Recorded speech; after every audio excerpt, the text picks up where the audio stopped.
తెలంగాణ ప్రభుత్వం sports authority of Telangana ఆధ్వర్యంలో CM cup జిల్లా స్థాయి క్రీడోత్సవాలు హకీంపేట్ తెలంగాణ స్పోర్ట్స్ స్కూల్లో ప్రారంభమయ్యాయి.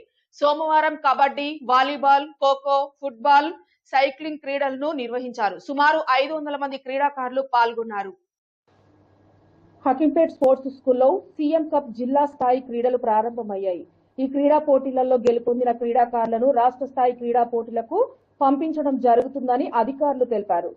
జిల్లా యువజన క్రీడల అధికారి మేడ్చల్ మల్కాజిగిరి జిల్లా ఓ ప్రకటనలో తెలిపారు. అదేవిధంగా రాష్ట్ర స్థాయిలో గెలుపొందిన క్రీడాకారులకు నగదు బహుమతి, మొదటి బహుమతి 1 లక్ష రూపాయలు, రెండో బహుమతి 75,000 రూపాయలు, మూడో బహుమతి 50,000 రూపాయలు ఉంటుందని అధికారులు తెలిపారు. ఈ కార్యక్రమంలో additional collector Vijayender Reddy, Telangana sports school OSD Mamata, జిల్లా విద్యాశాఖ అధికారి విజయకుమారి, పీఈటీలు తదితరులు పాల్గొన్నారు. డిఓ గారికి, వేదిక మీద ఉన్నటువంటి డిస్ట్రిక్ట్ ఆఫీసర్స్ కి, మరియు మీ పీఈటీ మాస్టర్స్ కి, మరియు ఈ కార్యక్రమంలో పాల్పంచడం మీ అందరికీ కూడా నా యొక్క నమస్కారాలు. సో ఫస్ట్ ఆఫ్ ఆల్ మీ అందరికీ కూడా కంగ్రాచులేషన్స్. ఎందుకంటే 2 లెవెల్స్ దాటి ఈ 3rd ఫైనల్ స్టేజ్కి ఇక్కడికి వచ్చినారు.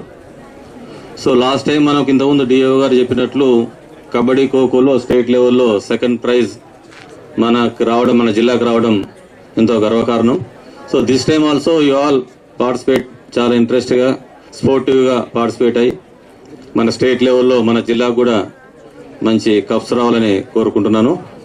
మీ అందరూ కూడా ఇప్పటికే ఆలస్యం అయిపోయింది. సో స్పోర్టివ్గా wish you all the best.